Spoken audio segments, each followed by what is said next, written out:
قال اللہ تبارک و تعالی فی کلامہ المجید اعوذ باللہ من الشیطان الرجیم بسم اللہ الرحمن الرحیم اجیب دعوت الداعی اذا دعانی۔ اللہ تبارک و تعالی فرماتا ہے کہ جب کوئی بندہ مجھے پکارتا ہے تو میں پکارنے والے کی پکار کو سنتا ہوں۔ اللہ تبارک و تعالیٰ کی شان کریمی آپ دیکھیے، حضرت سلمان فارسی رضی اللہ تعالی عنہ سے روایت ہے کہ رسول اکرم صلی اللہ علیہ وسلم نے ارشاد فرمایا کہ اللہ تبارک و تعالیٰ باحیا اور سخی ہے، اسے اس بات سے شرم آتی ہے، حیا آتی ہے کہ جب کوئی بندہ اس کے سامنے اپنے ہاتھوں کو پھیلا دے تو وہ اس کے ہاتھوں کو خالی اور ناکام واپس کر دے۔ یعنی خداوند قدوس کو اس بات سے حیا آتی ہے، شرم آتی ہے کہ کوئی بندہ اللہ تبارک و تعالیٰ کے سامنے ہاتھوں کو پھیلائے، دعا مانگے اور اللہ تبارک و تعالیٰ اس کی دعا کو نہ سنے، اس کی دعا کو رد کرتے ہوئے اللہ کو حیا آتی ہے، شرم آتی ہے۔ جب کوئی بندہ سچے دل سے خداوند قدوس سے مانگتا ہے تو اس کی دعا قبول ہوتی ہے۔ ہاں یہ الگ بات ہے کہ اللہ تبارک و تعالیٰ کے یہاں اور اس کی نظر میں بندے کے حق میں کیا بہتر ہے۔ اور آپ نے سنا ہے کہ دعا کے اندر 3 چیزیں ہوتی ہیں، یا تو وہی اس کو عطا کر دیا جاتا ہے جو اس نے مانگا ہے، یا پھر کوئی مصیبت اس کے بدلے ہٹا دی جاتی ہے، یا آخرت میں اس کے لیے ذخیرہ کر دیا جاتا ہے اس دعا کے حساب سے۔ تو بہرحال لیکن دعا اللہ تبارک و تعالیٰ قبول کرتا ہے۔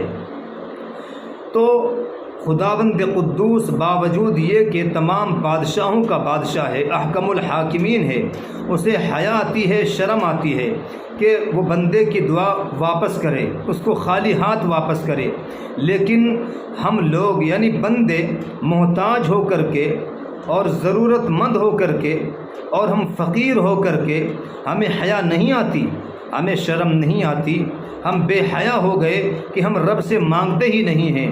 حالانکہ حدیث پاک کے اندر اللہ تبارک و تعالی، اللہ کے نبی صلی اللہ علیہ وسلم نے ارشاد فرمایا ہے کہ جو بندہ اللہ سے نہیں مانگتا ہے تو اللہ اس پر ناراض ہو جاتے ہیں۔ آپ نے دنیا کا قانون دیکھا ہے کہ اگر کوئی کسی سے مانگ لے کچھ روپیہ پیسہ، اپنی ضرورت کو پیش کر دے تو وہ بندہ اپنی آنکھوں کو چرا لیتا ہے، منہ کو چھپا لیتا ہے کہ کہیں یہ بندہ مجھ سے پھر نہ مانگ لے، اور ناراض ہوتا ہے۔ لیکن اللہ رب العزت اس بندے سے خوش ہوتے ہیں جو مانگتا ہے اللہ سے، اور اس سے ناراض ہوتے ہیں جو اللہ سے نہیں مانگتا۔ تو آج ہم اتنے بے حیا بے شرم ہو گئے کہ ہم پیروں پر جا کر فقیروں سے تو مانگتے ہیں، مزارات پہ کوئی کلیر جاتا ہے، کوئی اجمیر جاتا ہے اور وہاں نہ صرف یہ کہ مانگتا ہے، ہم یہ نہیں کہتے کہ جو بہت سے بریلوی مکتبہ فکر کے علماء ہم پر الزام لگاتے ہیں، علماء اہل حق پر، کہ یہ دیوبندی مزارات پر جاتے نہیں، ان کو مانتے نہیں ہیں۔ یاد رکھیے ہم اولیاء اللہ کو مانتے بھی ہیں اور اسی طریقے سے جانتے بھی ہیں، لیکن ہم اس چیز کے قائل نہیں ہیں کہ بندہ ان سے اپنی مرادوں کو مانگے۔ بندہ براہ راست ان کے سامنے اپنے سر کو، اپنی پیشانی کو جھکائے۔ یہ پیشانی تو صرف رب کے سامنے جھک سکتی ہے۔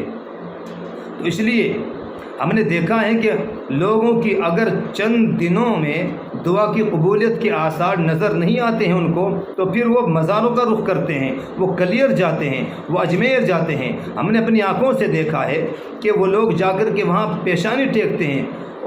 ہم نے یہ بھی دیکھا ہے کہ کلیر میں جا کر کے اس طریقے سے، نعوذ باللہ من ذالک اللہم احفظنا من ذالک، اس طریقے سے وہاں کلیر میں طواف کیا جاتا ہے، جیسے خانہ کعبہ کا طواف کرتے ہیں اس طریقے سے وہاں لوگ چکر کاٹتے ہیں، وہاں جالیاں پکڑ کر کے وہاں اپنے سروں کو پٹکتے ہیں۔ کیسی بے غیرتی ہے، کیسی بے حیائی ہے، کیسی بے شرمی آ گئی کہ رب کو چھوڑ کر کے رب کے بندوں سے مانگنے لگے۔ وہ تو خود محتاج ہیں، وہ تو آپ کے جو ہے قرآن کریم بخشنے کے محتاج ہیں۔ ہمیں حیا نہیں آتی، شرم نہیں آتی ایسے لوگوں کو؟ اللہ دینے والا ہے، خدا فرما چکا قرآن کے اندر، میرے محتاج ہیں پیر و پیغمبر۔ اگر قرآن کو سچ جانتے ہو تو پھر منتیں کیوں مانتے ہو؟ میرے بھائیوں، آپ اللہ سے مانگے جو کچھ مانگنا ہے، سب اللہ کے محتاج ہیں۔ نبیوں نے اللہ سے مانگا، فقیروں نے، ولیوں نے اللہ سے مانگا، ہر چیز اللہ کی محتاج ہے۔ اور علماء دیوبند کبھی بھی پیروں پر یا مزاروں پر جانے کے خلاف نہیں ہیں، بلکہ وہ یہ کہتے ہیں کہ جہاں پر بدعات ہوں، خرافات ہوں، یا جہاں شریعت کے خلاف کام انجام دیے جاتے ہوں یا عورتوں کا اجتماع ہو، وہاں پر نہیں جانا چاہیے۔ ہاں، اس نیت سے انسان جائے، کوئی عالم کہ بھئی میں وہاں جا کر کے دین کی دعوت دوں گا، ان لوگوں کو روکوں گا، تو پھر جا سکتا ہے، ورنہ عام طریقے سے تو قبرستان میں جانے کو کہا گیا ہے، اس سے موت کی یاد آتی ہے، موت یاد آتی ہے۔